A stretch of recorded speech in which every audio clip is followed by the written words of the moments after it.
Thank you for coming today. Merci d'être venu aujourd'hui. I am Corporal Julie Kirshane. Je suis Corporal Julie Kirshane. We will provide an investigational update. Nous fournirons une mise à jour de l'enquête. From the Office of the Chief Medical Examiner of Manitoba, we have Catherine Braun and Dr. John Eunice here today, who will be available for questions after we're done. Catherine Braun et Dr. John Eunice du Bureau du médecin légiste en chef du Manitoba est ici aujourd'hui pour répondre aux questions. I would now like to invite Superintendent Rob Lawson, Officer in charge of Major Crime Services, to the podium. Je voudrais inviter le surintendant Rob Lawson, responsable des services de lutte contre les crimes majeurs, à prendre la parole.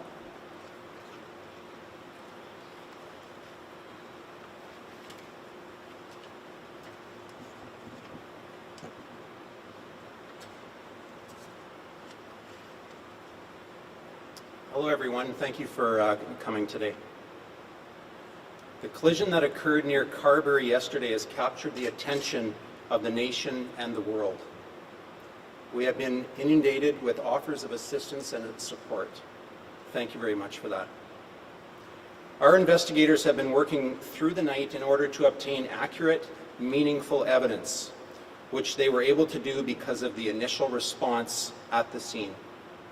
Officers from the local Blue Hills RCMP detachment and the RCMP Traffic Services officers were the initial responders. These officers gave assistance to those who needed it and did a fantastic job in controlling and maintaining the scene during those first very crucial moments of the investigation. The scene was cleared at 2:25 this morning and the highway was reopened. Yesterday, I told you that I would provide you with answers as this investigation progressed. Today, I do have some answers for you. We fully recognize that timelines are very important for the families of those involved in the collision, as well as for the nation that is grieving alongside them.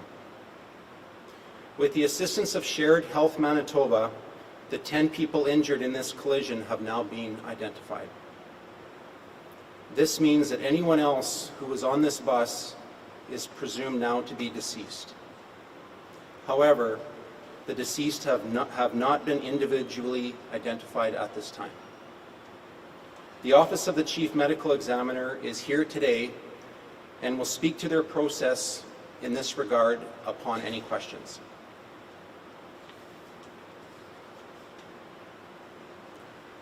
For the last few hours, RCMP members have been having very difficult conversations with family members, unfortunately notifying them that their loved one is among the 15 believed to be deceased. These are answers, but obviously not the kind of answers people were hoping for.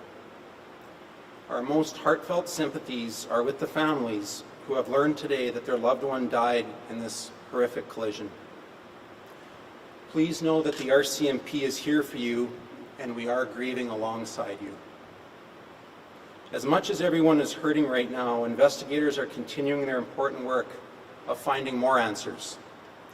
We are now in a position to provide you with an investigational update. I need to preface this information that I'm about to provide with a clear statement. We are not assigning culpability or laying any blame at this time. We are merely stating the facts as we know them. The investigation is still ongoing with lots of work to do in order to obtain 100% responsibility. The age range of those in the bus was between 58 and 88 years old. In total, there were 19 females and 6 males on the bus. Of the survivors, 6 are female and 4 are male. I will now provide you with some investigative details on what transpired. Firstly, we have obtained video footage of the collision that was seized from the semi-truck trailer. This video indicates that the bus entered the roadway where the semi-trailer truck had the right-of-way. Extensive analysis is being done on the video before any further determinations are made. We have seized the bus and the semi-truck, and both have been secured at this time. Further analysis will take place of both vehicles. We are determining whether the semi had an event data recorder that will help us ascertain a number of critical pieces of information, such as speed, exact coordinates, and the mechanical status of the vehicle. Investigators have taken witness statements from passing motorists.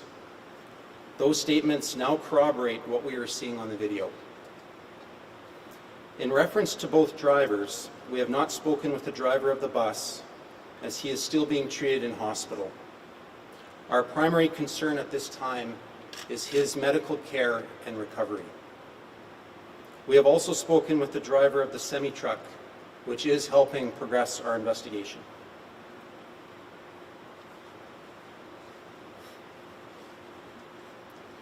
Those are the answers we can provide right now with respect to the investigation. We are continuing to collect and analyze evidence and will provide further investigational updates as we progress. Last night, RCMP officers spoke to every single family.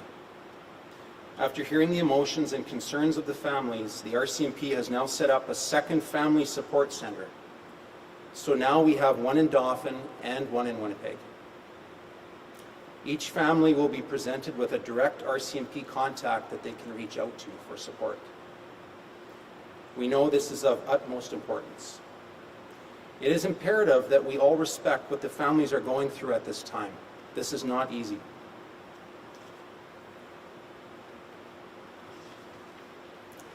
With the news that 15 families have received today, we ask that they have privacy in order to grieve.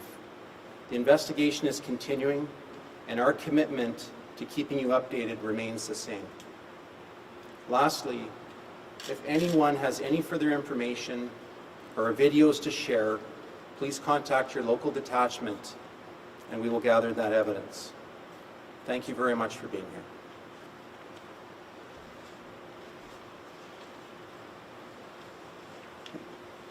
Thank you, sir.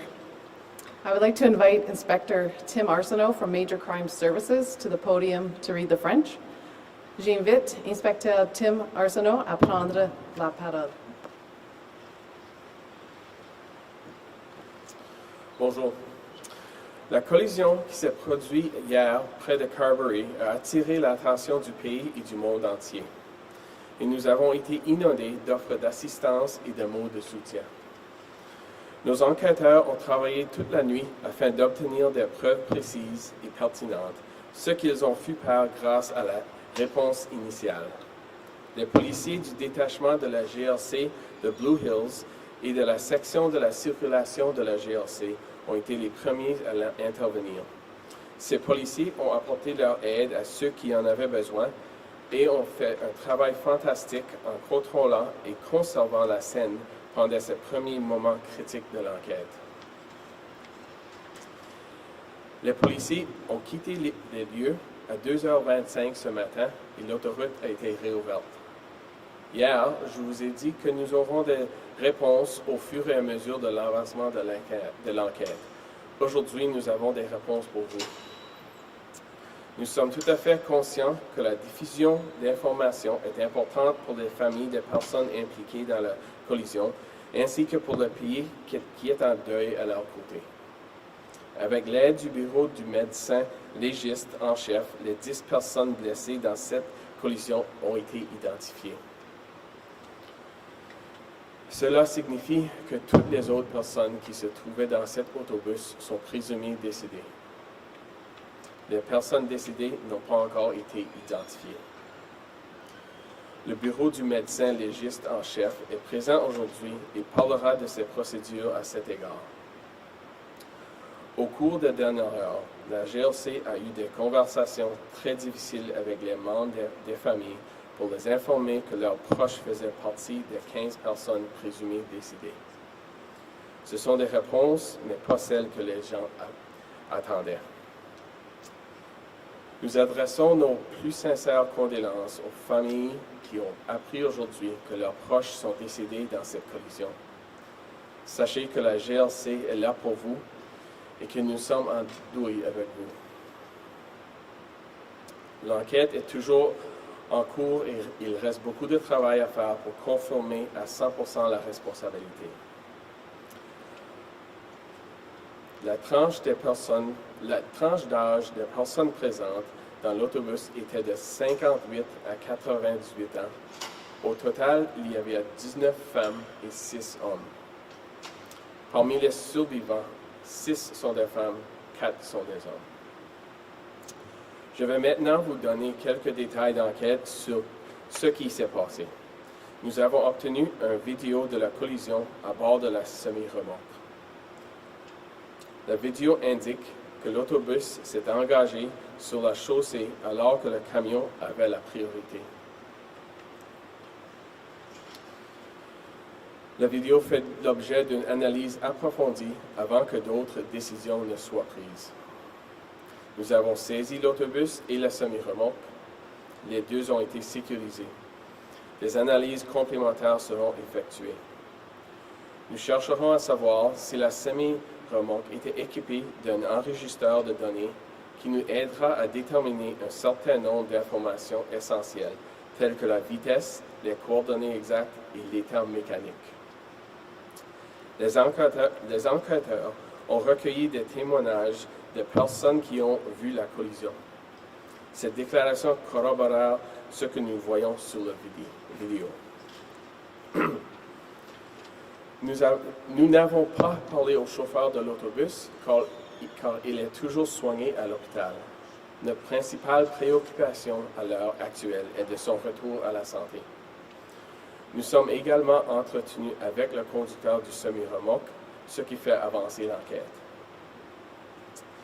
Telles sont les réponses que nous pouvons apporter pour l'instant. Nous continuons à recueillir et à analyser des preuves et nous fournirons d'autres mises à jour sur l'enquête au fur et à mesure de nos progrès. Hier soir, les policiers de la GRC ont parlé à chaque famille des 25 occupants de l'autobus. Après avoir entendu les émotions et les préoccupations des familles, la GRC a mis en place un deuxième centre de soutien aux familles, de sorte qu'il y en a maintenant un à Dauphin et un à Winnipeg. Chaque famille se verra remettre un contact direct de la GRC qu'elle pourra contacter. Nous savons que c'est la plus haute importance. Il est impératif que nous respectons tout ce que les familles traversent en ce moment. Avec la nouvelle que 15 familles ont reçue aujourd'hui, nous demandons qu'elles puissent faire leur deuil en toute tranquillité. L'enquête se poursuit et notre promesse de vous tenir en courant reste inchangée. Merci.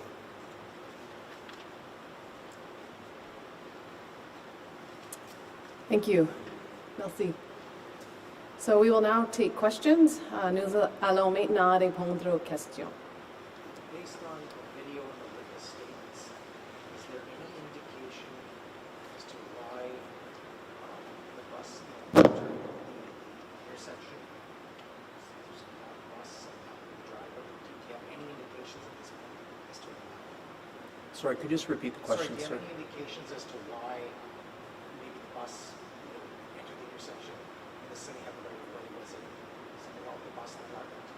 Any based on the statements or video? At this time, we don't know. We don't know why the bus proceeded into the lane there. That is something we're going to continue to look into, though.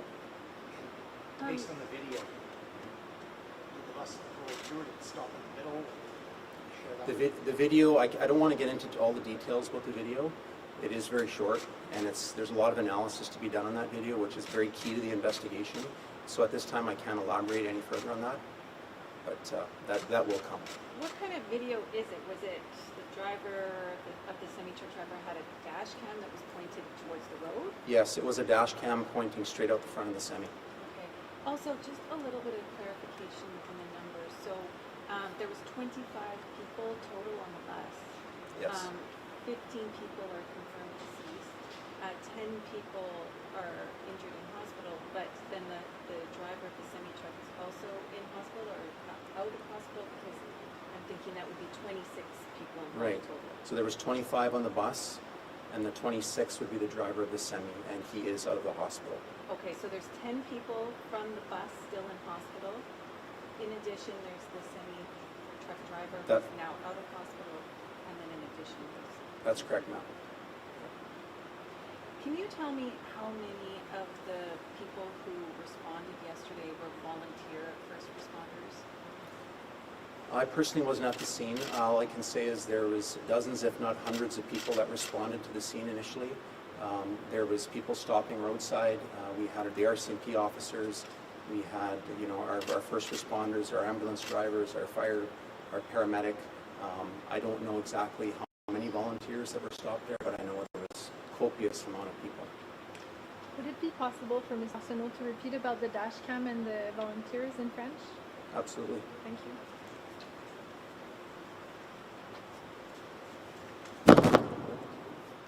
La question Donc, la vidéo a été prise comment? la vidéo, ça vient du semi-remorque. Et la vidéo, la position est dans, ça part en avant. Son pare-brise. Oui. Est-ce que vous pouvez répéter juste avec le son du micro, juste refaire? La vidéo vient du semi-remorque.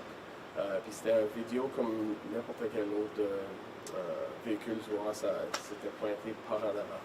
Très bien. Puis est-ce que vous pouvez parler des personnes qui étaient bénévoles ou qui étaient sur les lieux? Des bénévoles, on est certainement dans la GRC, c'est tous des employés qui travaillaient ce jour-là. Des bénévoles, je sais qu'il y en a dans des incendies, on n'a pas ce numéro. Puis est-ce que vous pourriez aussi répondre à la question par rapport au chauffeur du camion, s'il est toujours à l'hôpital? Non, le chauffeur du camion n'est pas à l'hôpital. Il y avait 25 personnes dans l'autobus, puis le chauffeur du camion sera numéro 26. Très bien, merci. Okay.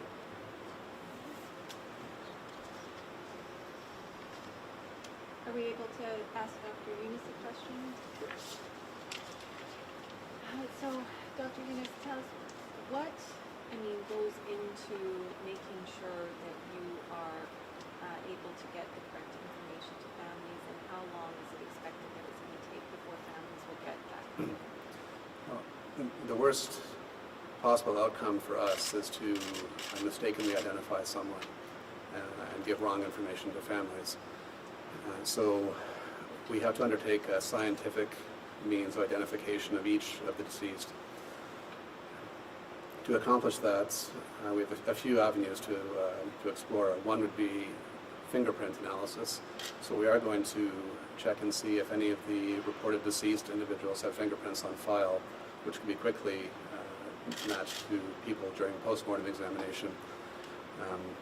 Failing that, the next step would be to try and identify the deceased using dental records, as well as features of their medical history or surgical history, which might be of assistance. For instance, if they have any medical prostheses, hip replacements, knee replacements that would have serial numbers that we could identify during a postmortem examination.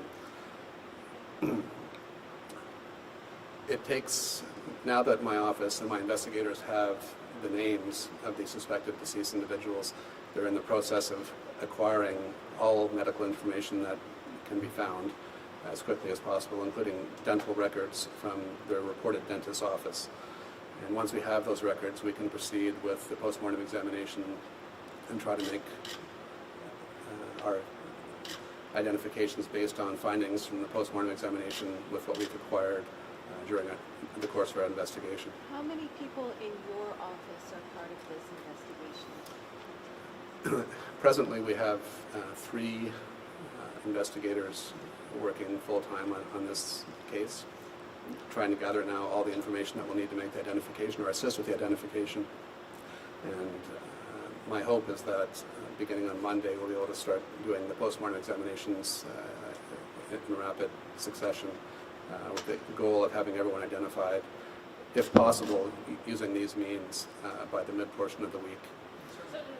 By mid-portion next week? Yes. In terms of contacting families once confirmed, is that done as you go along, or is it at the end of the process?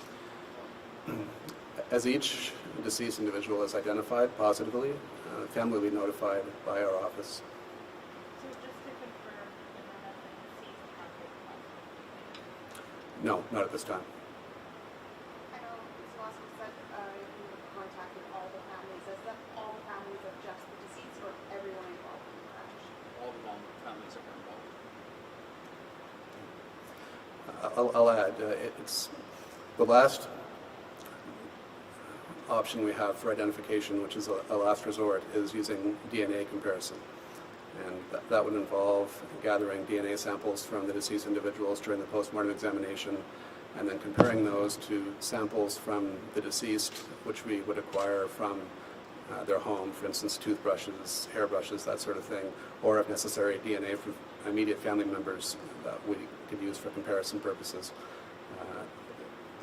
With expedited results, that can take a number of days to a week to get the result. When was the or has your office ever had to undertake this type of investigation in terms of the number of people that you're trying to identify due to one investigation? No, not in my experience. I've been working in the province or training in forensic pathology here for the last 30 years, and there hasn't been an event like this in that time. We've all seen photos of the disaster. Can you tell us a bit about the level of difficulty your office is facing in terms of identification? I've seen photographs of the scene and all of the deceased individuals. And the reason we have to undertake scientific means of investigation or of identification is that most, if not all, of the deceased have significant facial trauma. So identifying them visually is not possible. That's why we have to resort to a more scientific means.